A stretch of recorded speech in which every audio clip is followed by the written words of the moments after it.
Hai teman-teman, kali ini saya pengen bahas barang apa saja yang perlu dipersiapkan ketika kita mau mulai memelihara kucing. Soalnya ternyata masih ada juga yang nanyain ke saya. Yaudah, akhirnya saya bahas aja di episode kali ini ya. Tapi sebelum mulai, saya pengen kenalin satu produk bagus, sampo kucing anti kutu buat bos bulu teman-teman semua. Nah, ini nih yang mau saya tunjukin, namanya sampo Pico anti kutu 4-in-1. Kenapa disebutnya 4-in-1? Karena dalam satu botol ini manfaatnya banyak. Selain dia membasmi kutu, sampo ini juga sekaligus melebatkan bulu, terus melembutkan bulunya juga, dan menutrisi kulitnya. Dan yang paling penting adalah bahan yang digunakan juga aman buat kucing kita, yaitu citronella oil. Citronella oil ini bisa dibilang minyak sereh ya, ampuh membunuh kutu tapi aman kalau terjilat sama kucing. Terus yang kedua, sampo ini juga mengandung aloe vera, yang manfaatnya seperti yang tadi saya bilang teman-teman, melebatkan bulu, melembutkan bulunya, sekaligus menutrisi atau melembabkan kulitnya kucing.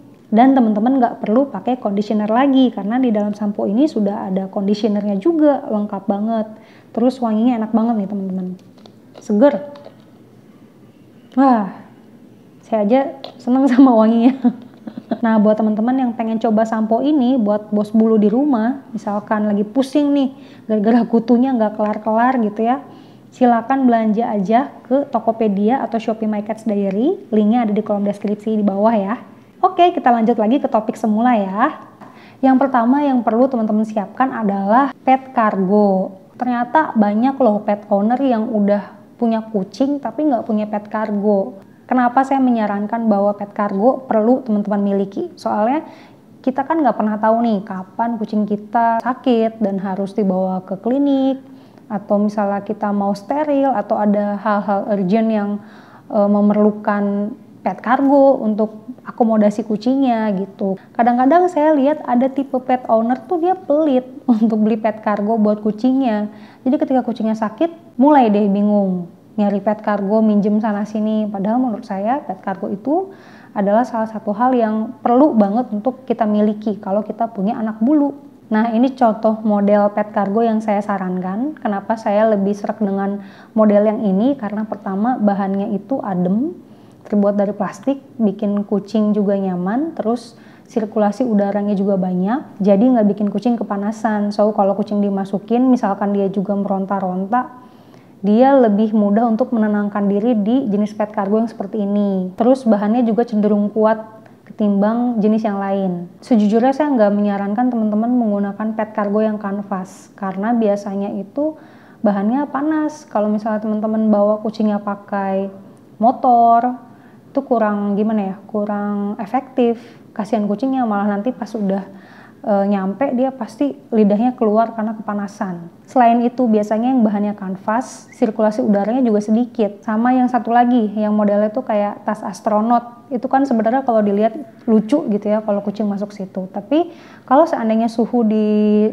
sekitar ruangannya itu panas atau di perjalanan itu suhunya panas dan kucing dimasukin ke tipe pet cargo yang seperti tas astronot ini, sebenarnya nggak efektif.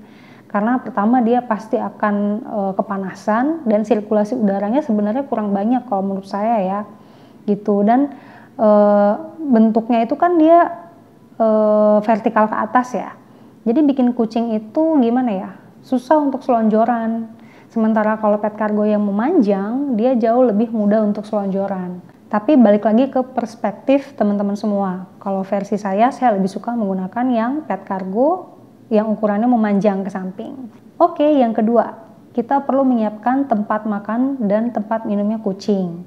Kalau saya lebih prefer memilih tempat makan atau tempat minum yang bahannya terbuat dari logam atau keramik. Kenapa? Karena kucing jauh lebih nyaman ketika makan dan minum. Apalagi tempat minum yang terbuat dari bahan keramik itu cenderung bikin air minumnya jadi lebih seger, atau mungkin gimana ya, suhunya tuh jauh lebih dingin ketimbang ditaruh di tempat yang plastik. So, efeknya juga kucing jauh lebih doyan minum ketimbang ditaruh di tempat minum yang plastik.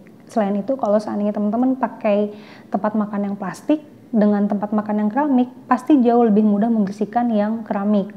Kalau plastik tuh kadang-kadang walaupun kita udah bersihin, tapi kalau makanannya cukup berlemak tuh agak susah.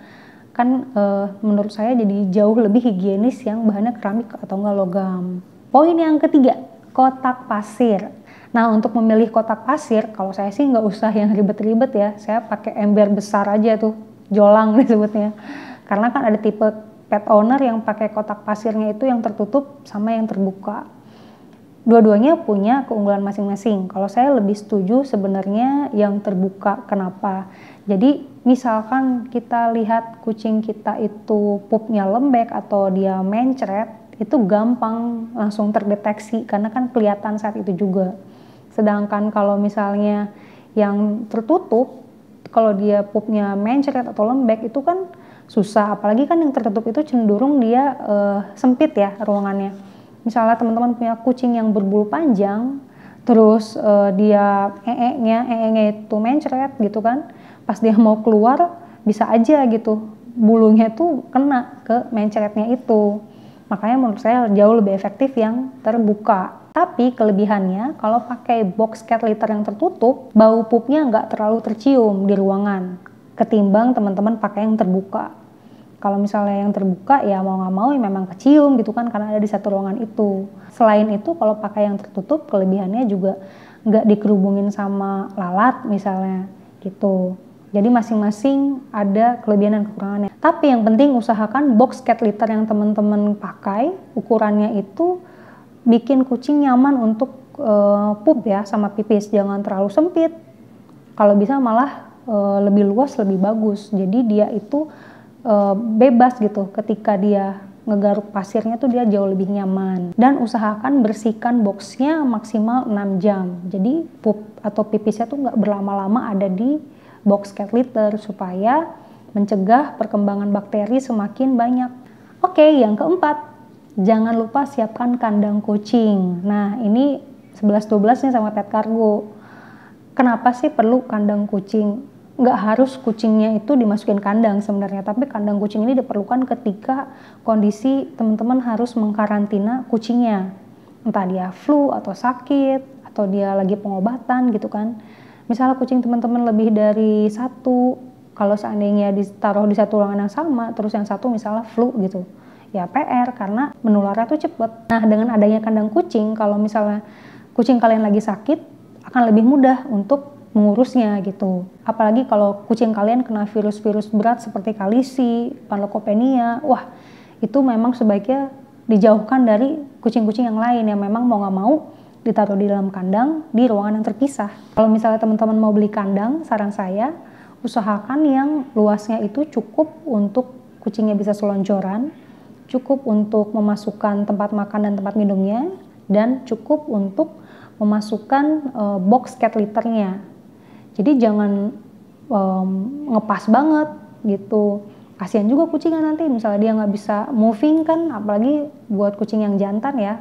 Kucing jantan kalau jarang bergerak itu bisa ngaruh ke ginjalnya. Jadi sebaiknya pilihlah kandang yang ukurannya tuh membuat kucing juga leluasa untuk bergerak. Memang kandang yang ukurannya lebih besar harganya jauh lebih mahal ketimbang yang ukurannya ngepas. Tapi ya balik lagi, daripada nanti keluar biaya untuk yang lebih mahal karena dia sakit karena kandangnya kekecilan, yang mendingan pilih kandang yang ukurannya membuat dia juga sehat gitu. Dan sekarang kan banyak online shop, belum lagi banyak orang yang jual kandang-kandang bekas. Kalau misalnya bisa dapat kandang bekas tapi ukurannya besar, kenapa enggak? Bisa dibersihin aja pakai disinfektan, terus dikeringkan, udah deh bisa dipakai buat di rumah. Gak harus yang baru dan gak harus yang mahal sebenarnya. Nah, yang kelima adalah alas tidur. Sebenarnya alas tidur atau kasur kucing ini sifatnya boleh disediakan, boleh enggak. Yang penting di rumah tuh dia ada alas buat tiduran aja sih. Kalau memang kucingnya nyaman untuk tidur di alas ya nggak apa-apa. Ada juga tipe kucing yang walaupun udah dikasih alas, dia lebih doyan tidurnya tuh di lantai gitu kan. Atau mungkin karena suhu ruangannya lebih panas, sementara bulu dia tebel, jadi dia jauh lebih nyaman ketika tidur di lantai. Teman-teman silakan sesuaikan dengan kondisi kucing yang kalian adopsi. Yang keenam, siapkan garukan kucing di rumah. Garukan kucing ini bisa beli berupa kayak tiang yang isinya tuh ada lilitan-lilitan tali tambang gitu. Itu banyak yang jual kok teman-teman, bisa bikin sendiri juga kok. Itu bisa dipakai buat garukan kucing, atau teman-teman misalnya mau kasih space terbuat dari kayu yang serat-seratnya agak kasar, Itu kucing suka menggaruk, nah itu bisa disiapkan. Kenapa sih perlu siapkan garukan kucing? Karena kan yang namanya kucing itu kan hewan yang punya kuku panjang. Garukan kucing tuh kayak media untuk dia mengekspresikan instingnya gitu untuk garuk-garuk. Daripada nanti kalian kesel karena kucingnya garuk-garuk di furnitur di rumah, ya mendingan sediakan medianya. Karena yang namanya kucing kalau dia lihat sesuatu yang kayaknya enak gitu untuk digaruk, pasti digaruk sama dia. Gitu misalnya sofa, terus apalagi ya pintu. Nah, kecuali kaliannya ikhlas nih. Kan kalian pengen pelihara kucing, ya mau nggak mau sama-sama beradaptasi dengan kebiasaannya kucing. Atau jalan lainnya adalah di dalam rumah atau di dalam ruangan yang ada kucingnya, jangan taruh barang-barang yang berpotensi untuk digaruk sama kukunya. Tapi tetap kalian harus sediakan media untuk garukan supaya dia tuh terpuaskan gitu loh. Ntar dia bingung mau garuk kukunya di mana, kan kasihan. Oke teman-teman, mudah-mudahan infonya bermanfaat buat kalian semua ya. Pastikan komitmen kalian memelihara kucing seumur hidup. Jangan terlantarkan mereka, jangan bikin mereka sedih dengan kehilangan keluarga, yaitu kalian sendiri. Pastikan kalian berkomitmen dalam memelihara hewan peliharaan. Mudah-mudahan kita semua sehat selalu ya, dan berlimpah rezeki supaya bisa terus memelihara kucing kita. Kalau informasi ini bermanfaat, jangan lupa like, subscribe, dan share di media sosial kamu. Sampai ketemu lagi, bye-bye.